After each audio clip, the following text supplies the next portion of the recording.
Hello my friends, कैसे हैं आप सभी लोग। आई होप कि आप लोग अच्छे होंगे और सुखी होंगे। देखिए, ये समाज बहुत ही विडंबनाओं से भरा हुआ है। अगर कोई व्यक्ति की डेथ हो जाती है, मर जाता है, तो उसके आसपास जो भी उसकी सामग्री होती है, उसकी कोई भी वस्तु है, उस पर बेवजह का ले लेता है। यानी कि मृत व्यक्ति की संपत्ति का अनुचित कोई व्यक्ति उपयोग करता है तो बहुत ही खराब चीज़ है, क्योंकि उसके लीगल वारिस को मिलना चाहिए, लेकिन वह व्यक्ति हड़प लेता है। ऐसी स्थिति में कि अगर ऐसा कृत्य कोई करता है तो इसके लिए सजा का दंड होना चाहिए, उस व्यक्ति को पनिशमेंट किया जाना चाहिए। तो जो नया कानून है भारतीय नागरिक सुरक्षा संहिता, भारतीय न्याय संहिता बीएनएस का सेक्शन 315 यह बात करता है मरे हुए व्यक्तियों के संपत्ति को बचाने की बात। ठीक है भाई, किसी व्यक्ति की डेथ हो जाती है तो उसकी प्रॉपर्टी को कोई व्यक्ति कब्जा नहीं कर सकता, उसको ले नहीं सकता है। उसके जो लीगल वारिस होंगे उनको वह संपत्ति देनी होगी। कैसे देनी है ये बात की बात है, लेकिन अगर ऐसा कृत्य कोई करता है कि वह संपत्ति हड़प लेता है, ले लेता है, तब उसको सेक्शन 315 के तहत दंड देने का प्रावधान भारतीय न्याय संहिता में किया गया है। तो आज की मेरी वीडियो में इसी टॉपिक पर चर्चा होगी। तो अगर दोस्तों चैनल पर पहली बार आए तो चैनल को सब्सक्राइब कर लीजिए। चलिए आज बात करते हैं इसके बारे में, 315 के बारे में। देखिए, इस प्रावधान का जो उद्देश्य है दोस्तों, मृतक के कानूनी वारिस तक उस संपत्ति को पहुंचाना ताकि वह सुरक्षित रह सके, ताकि किसी व्यक्ति के साथ धोखाधड़ी ना होने पाए, इसलिए इस कानून को बनाया गया है, 315 सेक्शन को।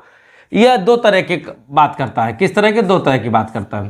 पहली बात करता है, मृत व्यक्ति के पास कोई संपत्ति है, मृत व्यक्ति के पास संपत्ति, और दूसरी जो बात है वह बात करता है कि उसके कानूनी वारिसों तक पहुंचाना। कानूनी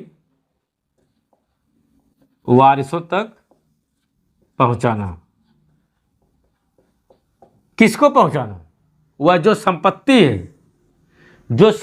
है, किसी मृत व्यक्ति के पास कोई संपत्ति है, उसको क्या करना है? कानूनी वारिसों तक पहुंचाना, इसका मेन काम है सेक्शन 315 का। उदाहरण के तौर पर अगर समझेंगे तो अच्छे से समझ सकते। देखिए, मान लीजिए कोई व्यक्ति है जेड नाम का कोई व्यक्ति है, और क्या होता है, उसके पास कोई संपत्ति है। अब संपत्ति में चल संपत्ति हो सकती है, चल संपत्ति है, ठीक। अब वह संपत्ति क्या है? उसका कोई नौकर है, नौकर मान लीजिए डी है। जेड नाम का कोई व्यक्ति है, उसका नौकर डी है, इसकी देखरेख में संपत्ति है, लेकिन मालिक कौन है? जेड। अब जेड की मृत्यु हो जाती है। जेड की क्या होती है? मृत्यु। अब जेड की अगर मृत्यु हो गई, तब उसकी जो संपत्ति है, जेड की जो संपत्ति है, उसको किसको मिलनी चाहिए? उसके वारिसों को मिलनी चाहिए थी, उसके वारिसों को मिलनी चाहिए। लेकिन जो डी है वह क्या करता है? इस पूरी संपत्ति को हड़प लेता है। अब पूरी संपत्ति को हड़प लिया, मिलना चाहिए वारिसों को, तो सेक्शन 315 का इसने क्या कर दिया? अपराध कर दिया। जेड की संपत्ति उसकी मृत्यु के बाद उसके वारिसों को मिलनी चाहिए, लेकिन जेड ने किसी तरह से उसको हड़प लिया। जैसे आभूषण वगैरह है, मान लीजिए आभूषण है तो आभूषण रख लेता है, तो क्या हुआ? बेईमानी पूर्वक उस संपत्ति को हड़पना है, तो उसको सेक्शन 315 के तहत दंड दिया जाएगा। अगर कोई व्यक्ति भरोसा तोड़ता है, भरोसा क्या करता है? तोड़ता है, तब उसको सजा होगी कितने वर्ष की? 7 साल की सजा होगी। 7 साल की सजा होगी। भरोसा तोड़ता है नौकर, भाई विश्वास पात्र, लेकिन उसने संपत्ति को हड़प लिया, तो 315 के तहत उसको क्या होगा? 7 साल की सजा दी जाएगी। इसी तरह मान लीजिए कोई व्यक्ति है मृतक, कोई मर गया है, लेकिन उसके घर में एक बढ़िया सी क्या है? पेंटिंग। उसके घर में बढ़िया सी पेंटिंग है। अब उस पेंटिंग को उसका क्या करता है? पड़ोसी मर गया है, उसके वारिसों को नहीं देकर क्या करता है? उस पेंटिंग को ले लेता है, हड़प लेता है पड़ोसी उसका। तब इसने भी 315 का अपराध किया, क्योंकि जो प्रॉपर्टी थी उसकी क्यों मिलनी चाहिए थी, वारिसों को मिलनी चाहिए थी। लेकिन उसने क्या किया, वारिसों को ना दे करके खुद ही क्या किया, हड़प लिया।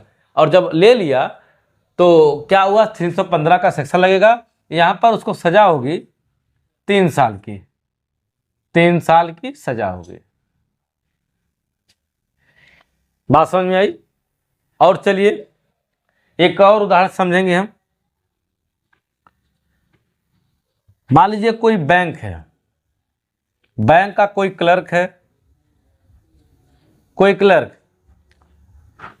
क्या करता है, एक व्यक्ति के खाता में पैसे हैं, मृतक है, वो मर गया है, उसके खाते में पैसे हैं, और पैसों को किसको मिलना चाहिए, उसके वारिसों को मिलना चाहिए, पैसा उसके वारिसों को मिलना चाहिए। लेकिन जो बैंक का क्लर्क है वह क्या करता है, उस पैसों को इसके आवेदन करने से पहले, मैंने इसको आवेदन करने से पहले ही क्या करता है, सारा पैसा अपने अकाउंट में ट्रांसफर कर लेता है।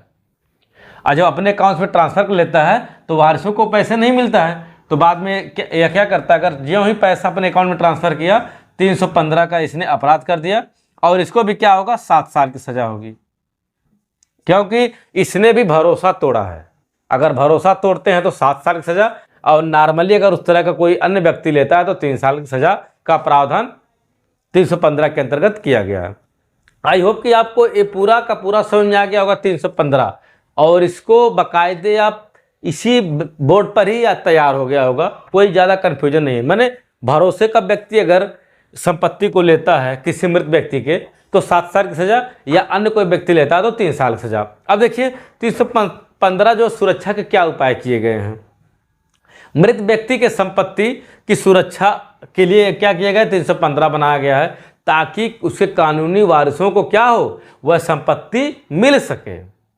अगर कर्मचारी या सेवक ऐसा मामला करता है, ऐसा अपराध करता है, तब उसके लिए कार्रवाई होगी गंभीर, जो कि उनको 7 साल की सजा होगी। अब इसकी देख लेते हैं क्या होगा। यह दोस्तों क्या है, असंज्ञेय अपराध है, असंज्ञेय अपराध, यानी दोनों 3 साल हो या 7 साल की सजा हो, क्या है, असंज्ञेय अपराध है, और यह जमानती अपराध है। लेकिन इनकी सुनवाई क्या है, JMFC द्वारा होगी, JMFC यानी जुडिशियल मजिस्ट्रेट फर्स्ट क्लास के द्वारा क्या होगी, इनकी सुनवाई होगी। 315 के सेक्शन कहता है कि मृत व्यक्ति की जो संपत्ति है उसके कानूनी वारसों को मिलना चाहिए। लेकिन क्या होता है, अगर बीच में ही कोई उसका नौकर या बैंक द्वारा अगर उसके भरोसे को तोड़ते हुए संपत्ति को हड़प लेता है, तब वह 315 का अपराध करता है, उसको 7 साल की सजा होगी।